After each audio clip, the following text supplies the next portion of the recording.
Latar belakang saya adalah seorang muslim, keluarga besar saya muslim. Sementara saya kemarin berbicara kalau masalah pindah kepercayaan, saya bilang itu tidak mungkin bagi saya. Tapi pada malam itu akhirnya saya berdoa menurut doa saya, ajaran saya yang dulu, bahwa saya bertanya setelah saya melakukan sembahyang,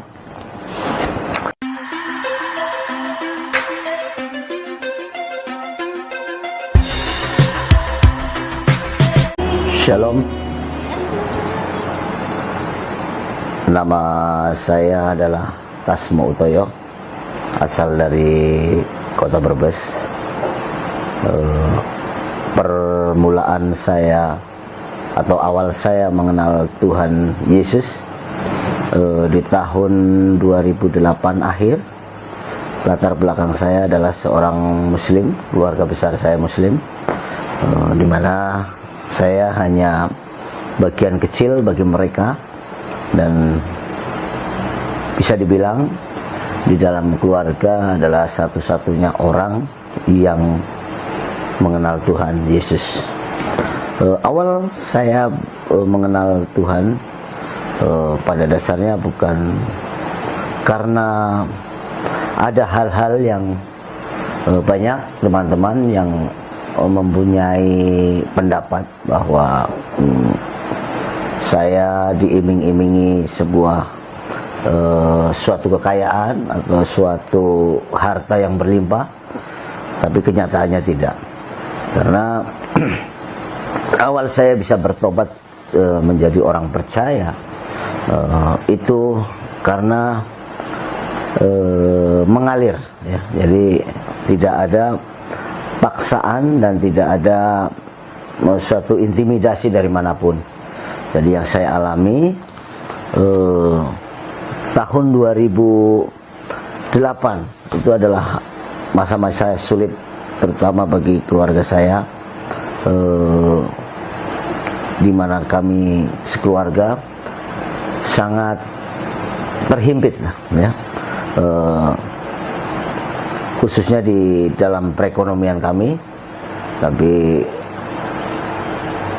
tidak terbenak di pikiran saya akan berubah seperti ini. Tapi kalau Tuhan sudah mengubahkan, itu adalah jalan Tuhan. Ya, saya tinggal di suatu komplek pertokoan sentra bisnis di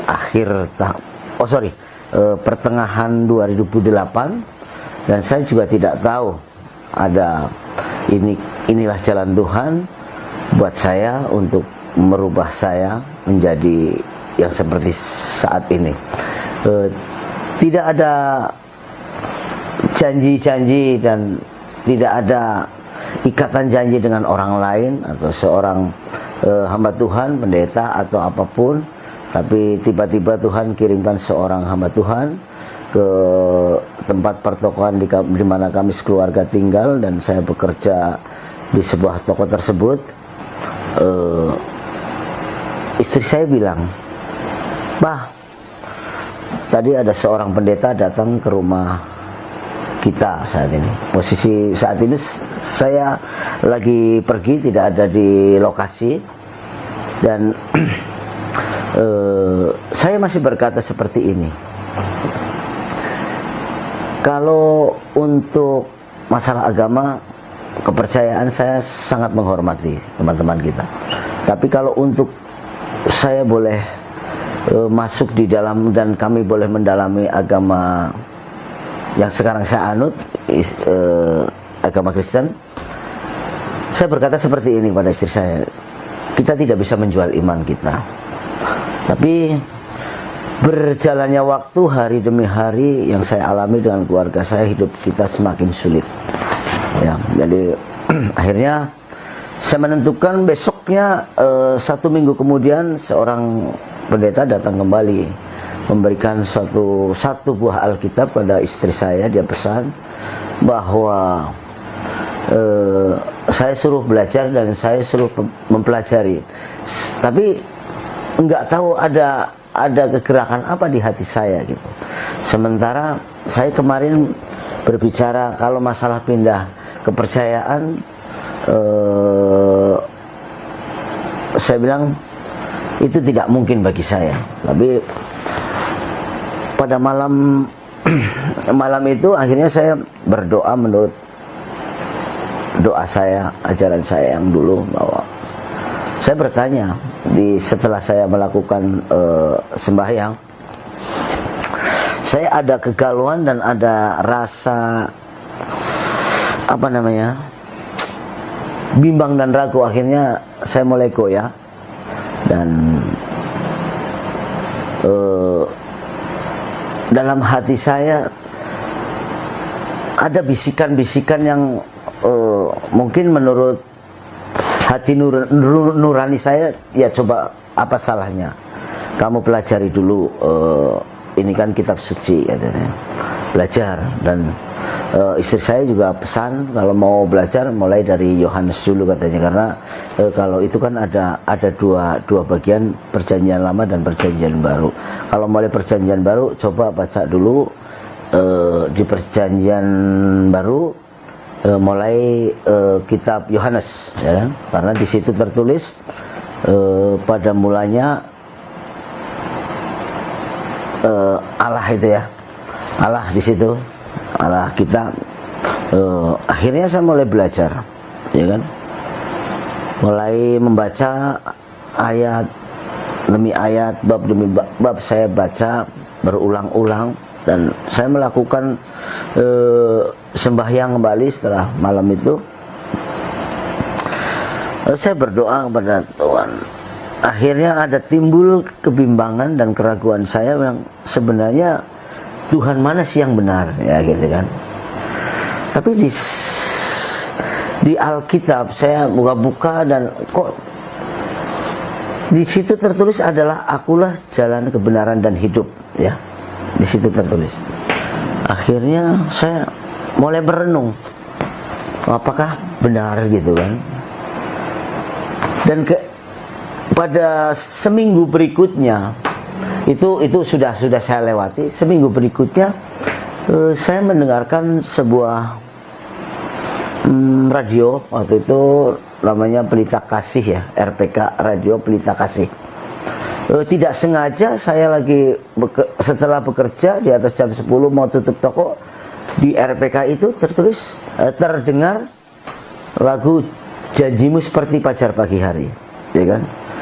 Lah, lagu ini kok enak didengar, dan saya mendengarkan lagu itu damai sekali, gitu ya.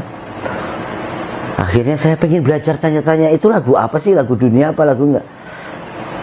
Begitu saya dengerin kembali, ada kaset.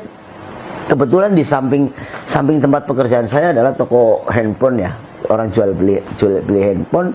Mereka di komputernya itu setel itu lagu-lagu itu, Janjimu Seperti Fajar Pagi Hari. Loh, kok menyentuh saya lebih kayaknya saya pengen lebih dekat lagi, pengen ada rasa damai banget, walaupun dalam kondisi yang sangat buruk sekali pada saat itu tentang. Tapi saya begitu mendengarkan lagu itu kayaknya sukacita saya timbul. Nah, dan nggak tahu kenapa keesokan harinya bos saya punya orang tua mengajak saya antar ke gereja, ya kan. Pertama antar ke gereja, dia bilang itu gereja di Kelapa Gading, di pertokoan salah satu gereja di Kelapa Gading. Pada saat itu saya belum mau masuk yang pertama. Nah, akhirnya begitu minggu depannya, akhirnya saya suruh antar kembali. Begitu itu tidak ada kesengajaan kok, saya langsung pakaian rapi dan pokoknya rapi lah. Akhirnya hati saya, saya bukan coba-coba tapi saya mau ke gereja, ya kan. Akhirnya antar gereja loh. Akhirnya begitu setelah saya antar, maminya bos saya bilang, Mbak Toyo mau tunggu di depan atau masuk aja? Itu tidak ada rasa beban saya, maksudnya udah tunggu sini aja atau alasan yang lain. Saya langsung masuk ke gereja itu. Jadi begitu masuk ke gereja, saya mengikuti perjalanan ibadah itu, ya tidak ada, hati saya tidak ada penolakan. Maksudnya tidak ada bertentangan dengan hati saya mengalir begitu aja, ikut ibadah. Dan yang membuat saya sangat terkejut lagi, di saat firman Tuhan akan ditaburkan, akan dibacakan oleh seorang hamba Tuhan atau pendeta, lagu Janjimu Seperti Fajar Pagi Hari itu tadi dinyanyikan di gereja tersebut. Jadi makin menguatkan saya gitu loh. Apakah ini ada sangkut pautnya dengan yang saya pikirkan kemarin-kemarin gitu loh. Dan saya renungkan janjimu seperti fajar pagi hari. Jadi janji Tuhan itu baru terus seperti besok lagi. Hari ini sudah menerima janji. Seperti kita sudah mendapatkan matahari, itu sinar dari Tuhan. Nah, kita sudah mendapatkan, besoknya kita mendapatkan lagi. Dan akhirnya saya berpikir, apakah seorang kekristenan atau sebagai orang percaya, setiap apa yang dikatakan di Alkitab, ya dan amin janjinya Tuhan, apakah ini benar terbukti di dalam kehidupan kita, ya kan? Akhirnya saya sudah berjalannya waktu itu, saya diajak teman saya itu yang kemarin pendeta itu, Pak, kapan-kapan ketemu dengan ya saya sebutkan namanya Pak Pendeta Petrus ya, namanya Pak Petrus. Udah seperti itu, saya dipertemukan. Itu dulu saya kalau orang-orang Kristen berdoa, saya kadang nggak mengikuti dan saya bahkan keluar gitu teman-teman gitu.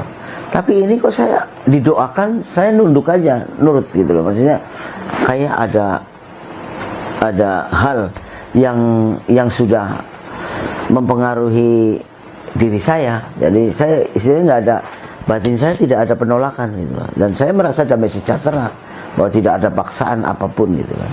Gitu kan?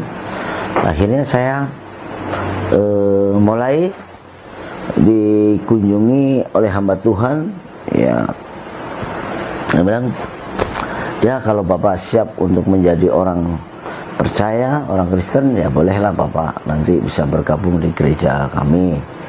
Akhirnya saya bergereja, tapi yang saya alami bukannya saya mendapatkan damai sejahtera di dalam secara jasmani, tapi malah saya mendapatkan hal-hal yang sangat menyakitkan dan sangat bertentangan dengan pemikiran saya. Ternyata jadi orang Kristen nggak enak juga gitu. Nggak enaknya apa? Waktu saya sudah dibaptis, percaya, sudah dibaptis, mau berangkat ibadah pagi, saya kecelakaan, ya kan? Mau jengin istri saya kakinya sampai hancur, remuk, dan saya juga sempat celana dengan baju sampai robek-robek, tapi saya tetap enggak ada tawar hati, saya pulang lagi. Saya pulanglah karena baju saya kotor, tapi saya tetap berangkat ke gereja. Bahwa itulah ada roh yang nggak tahu juga kenapa di hati saya itu ada roh yang menyala-nyala gitu loh. Dan istri saya titipin ke salah satu hamba Tuhan juga, dan saya ke gereja. Saya tetap ke gereja. Dan pada saat mulai saya berlalunya dengan waktu, akhirnya saya banyak kadang mencobai Tuhan, atau saya mengetes-ngetes lah, istilahnya, apakah benar kalau memang Tuhan saya bisa membuktikan enggak, saya bilang gitu Pak. Dan akhirnya apakah karena ini untuk menguatkan iman saya di dalam saya boleh mengikuti Kristus, atau bagaimana, saya juga tidak tahu. Jadi istri saya sakit di rumah, dia bilang, Pak, saya itu ada benjolan di kiri, benjolan kiri sakit sekali, kalau habis mandi sakit. Saya bilang, akhirnya saya bilang, kenapa ya Tuhan kok saya udah jadi orang Kristen, bukannya saya ada bersungut-sungut juga, saya udah jadi orang Kristen, kenapa kok cobaannya masih bertubi-tubi gitu ya. Akhirnya udah saya maaf aja, makan aja sangat sulit gitu. Tapi dengan saya masuk Kristen kok cobaannya tambah luar biasa. Akhirnya saya bilang begini sama Tuhan, Tuhan, kalau memang Tuhan, Engkau Tuhan saya, tolong saya dong. Masa nggak bisa menolong saya bilang gitu. Akhirnya saya menantang Tuhan, ya kan? Iya, saya bilang berdoa. Akhirnya saya berdoa aja, Tuhan, ya karena saya adalah orang-orang yang percaya yang baru awal-awal, ya doanya yang penting Tuhan, saya minta kesembuhan untuk istri saya, dan kalau memang istri saya sembuh, ya saya pasti akan semakin setia kepada Tuhan. Loh, begitu. Hari Minggu habis ibadah saya berdoa, hari Rabu kok nggak ada perubahan. Saya bilang nggak, kemas katanya makin sakit. Malam Kemisnya saya berdoa lagi, dalam nama Yesus saya bilang itu, kalau memang ini udahlah, saya bilang nggak tahu jadinya jadi apa, saya bilang itu. Kalau memang Tuhan mau tolong saya bilang itu. Akhirnya saya berdoa, dan malam Jumat saya berdoa sambil saya olesin minyak urapan, dikasih sama Tuhan juga, berdoa saya ulas. Akhirnya paginya memang benar-benar total sembuh. Jadi akhirnya, oh iya, Tuhan sudah memberikan janjinya kepada saya dan bisa menyembuhkan. Saya juga harus membuktikan kesetiaan saya kepada Tuhan gitu. Karena saya memberikan pelayanan kepada Tuhan, karena Tuhan sudah dahulu melayani kita, sudah baik kepada kita. Ya, ini yang perlu kita garis bawahi. Ini adalah timbal balik kita, ucapan syukur kita kepada Tuhan, karena Tuhan sudah baik kepada kita. Bukan kita memberikan yang terbaik kepada Tuhan dan kita mengharapkan sesuatu dari Tuhan. Salah. Jadi Tuhan sudah melakukan sebelum kita memberikan yang terbaik buat Tuhan. Tuhan sebelumnya sudah memberikan yang terbaik buat kita. Ya, jadi akhirnya berjalannya dengan waktu, akhirnya saya semakin setia kepada Tuhan, iman kami setia kepada Tuhan. Kadang saya juga banyak hal-hal yang baru dipikirkan oleh pikiran saya, belum saya doakan, belum saya lakukan, sudah terjadi. Dan sekarang segala sesuatunya Tuhan permudahkan, baik urusan-urusan anak saya di dalam studinya maupun di dalam apapun, Tuhan semuanya bereskan. Karena sempat saya mengalami intimidasi juga, karena proses waktu saya bertobat, anak saya dalam masa-masa pertumbuhan. Jadi waktu itu anak saya SMP kelas 2 ya, SMP. Jadi sangat mengalami intimidasi. Bahkan karena dengan peralihan saya dari agama yang dulu, kepercayaan saya yang dulu ke kepercayaan saya yang sekarang, anak saya ternyata mendapat tekanan dari sekolah. Jadi sampai katanya kesaksian anak saya bilang, "Pak, gara-gara Bimo masuk Kristen, Bimo mau dicekek sama gurunya Bimo." Saya bilang, "Nggak apa-apa, tetap maju terus," saya bilang itu. "Saya berdoa buat kamu, pasti semuanya akan ya." Jadi kok ini akhirnya saya dan istri saya sudah beres. Ini ada hal-hal yang harus saya selesaikan lagi. Jadi nggak begitu mudah mengalir begitu aja. Ternyata banyak batu kerikil-kerikil yang tajam yang di depan saya yang boleh saya hadapi. Anak saya akhirnya jadi mentalnya terganggu juga, karena gara-gara saya mengambil keputusan untuk berpindah kepercayaan, ya kan. Saya juga sangat kasihan sekali. Akhirnya saya berdoa pada Tuhan, Tuhan, kalau memang saya boleh bekerja di ladangnya Tuhan dan kami boleh menjadi saksinya Tuhan, tolong dong keluarga saya, terutama anak saya. Jadi saya berdoa tiap hari, berdoa dalam nama Yesus. Akhirnya ya Tuhan bereskan, anak saya akhirnya mengambil keputusan, karena kemarin sebelum itu dia masih bimbang kan, mau memilih kepercayaan yang A atau yang B. Akhirnya ikut dengan saya, dan puji Tuhan ya sekarang ikut dengan saya. Jadi saya bersyukur bahwa dan apapun saat ini, di saat kami doakan, Tuhan juga sediakan buat kita. Dan yang terutama kita setia dulu kepada Tuhan, ya kan? Kami percaya bahwa kalau kita setia kepada Tuhan, apapun yang kita minta Tuhan pasti cukupkan. Jadi ini sebagian kesaksian dari saya. Mungkin nanti kalau ada waktu lagi kita bisa berbagi kesaksian untuk saling menguatkan, karena masih banyak kesaksian saya sampai saat ini, mulai sampai saya menjadi hamba Tuhan. Jadi butuh proses yang panjang, ya kan? Jadi kalau ini hanya sebagian kecil proses peralihan saya dari orang percaya, kepercayaan yang dulu menjadi kepercayaan yang sekarang, mengenal Tuhan Yesus. Itu yang saya alami saat ini. Jadi tunggu saja episode berikutnya. Tuhan Yesus memberkati.